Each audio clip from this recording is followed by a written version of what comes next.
आज आज कृष्ण दादा आणि सोमनाथ दादा शाळेतून जाणार आहेत.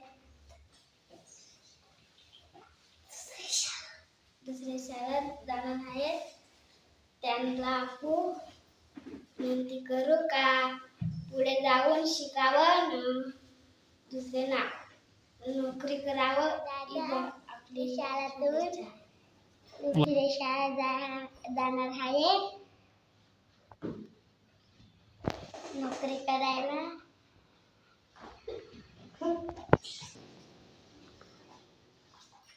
कृष्ण दादा शाळेत जाणार आहे. दादा दुसऱ्या शाळेत जाणार आहेत. नोकरी करत आहेत. दुसऱ्या शाळेत जाणार आहेत. त्यांनी खूप अभ्यास करावा, खूप खूप शिकायचं आणि नोकरी लागेल एवढीच माझी शुभेच्छा. सोमनाथ दादा दुसऱ्या शाळेत जाणार आहे तर खूप अभ्यास करावा या शुभेच्छा. सोमनाथ दादा कृष्ण दादा दुसऱ्या शाळेत जाणार आहे. खूप शिकणार आहे. मी त्यांना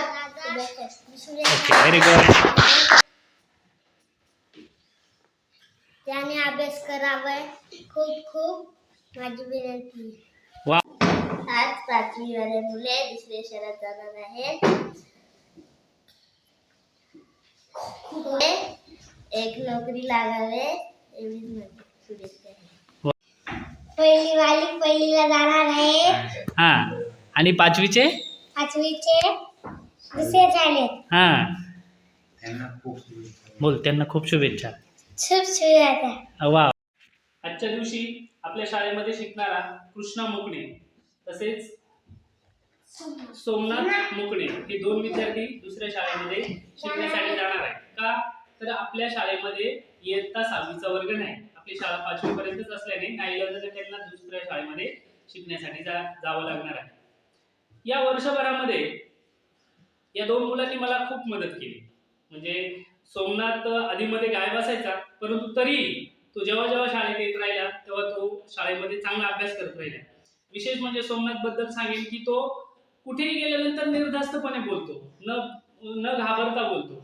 अनेक कार्यक्रमांमध्ये सुद्धा अनेक साहेब आल्यानंतर सुद्धा सोमनाथ खूप छान बोलतो. कृष्ण थोडासा लाजाळू आहे, परंतु तो काम मात्र फार छान करतो.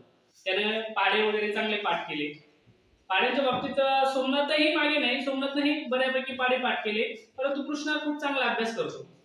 गणित, इंग्रजी यासारख्या विषयांमध्ये त्याने खूप चांगलं यश मिळवलेलं आहे. दोघांचंही मराठीचं वाचन चांगलं आहे, इंग्रजी हळूहळू ते वाचायला लागलेले आहेत.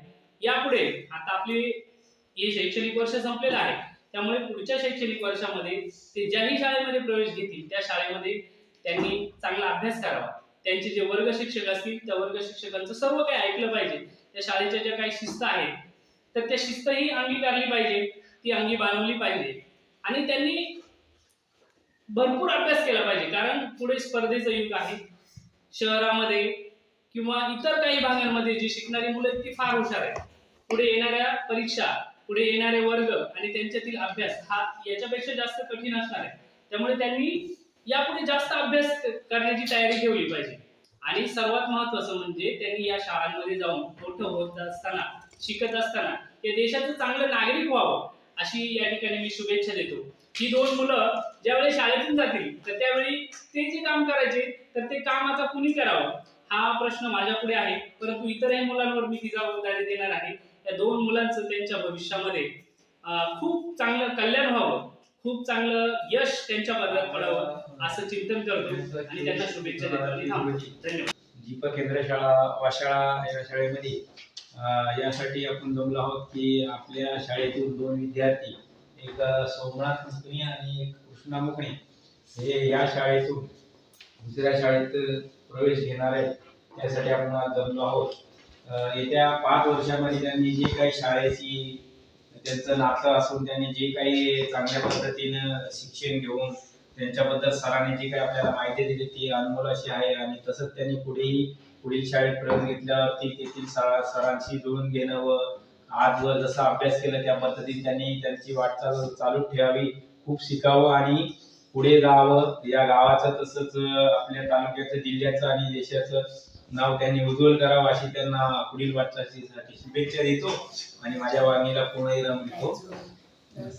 शिंदे मॅडम ती पण शिकवायची, जे काय पेपर लिहायला सांगायची आणि वाचायला शिकवायची, लिहायला शिकवायची. त्यांनी जे काय आम्हाला शिकवलं त्यांनी शाळेत जायला तरी मुलांना भेटायला एक दिवस येईन, मुलांना भेटायला, सरांना पण भेटायला येईन एक दिवस. तेव्हा तरी जाईन ते पण शाळेत. दररोज जाणार? हो सर. हां. आनंद वाटते. नमस्ते. आज चंदे मॅडमनी आम्हाला काय शिकवलं ते मी सांगणार आहे. आम्हाला गणित शिकवली, वाचायला शिकवला आणि घोगरे सरांनी मराठी काय शिकवलं ते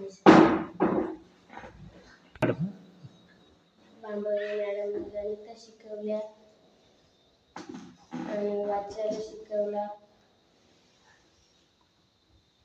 आणि आता पाचवी दुसऱ्या शाळेत जाणार आहोत 6वीला आणि मी आता दररोज शाळेत जाईन, अभ्यास करेन, खूप शिकेन. ओके. हां.